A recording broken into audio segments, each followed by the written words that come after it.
मजीद अच्छी वीडियोस के लिए हमारे चैनल को सब्सक्राइब कीजिए और इस बेल आइकन को ज़रूर दबाइए।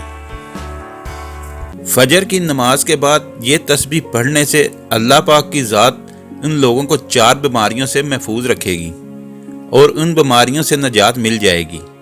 इन 4 बीमारियों में जो बीमारी सबसे पहले है वो पागलपन है। जब आप ये तस्बीह पढ़ेंगे तो आपको किसी तरह की ज़हनी बीमारी नहीं होगी और अल्लाह ताला आपको पागल नहीं बनाएंगे।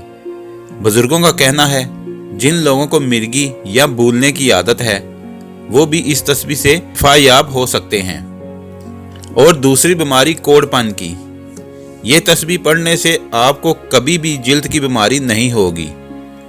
अगर किसी के चेहरे पर दाने फिंसी वगैरह निकल आए या उनका रंग काला हो जाए तो भी बहन भाई भी इस तस्बीह को ज़रूर पढ़ें।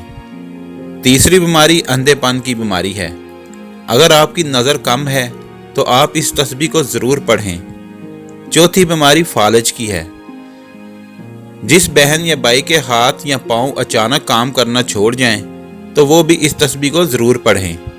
आइए हम आपको बताते हैं कि ये कौन सी तस्बीह है। आपको ये स्क्रीन पर नज़र आ रही है। ये तस्बीह हर रोज़ 3 मरतबा फजर की नमाज के बाद पढ़ें तो इन 4 बीमारियों से मुकम्मल तौर पर निजात मिल जाएगी। अगर आपको हमारी वीडियो अच्छी लगी है तो इसको लाइक और शेयर करें और हमारे चैनल को सब्सक्राइब करना ना भूलिए। शुक्रिया।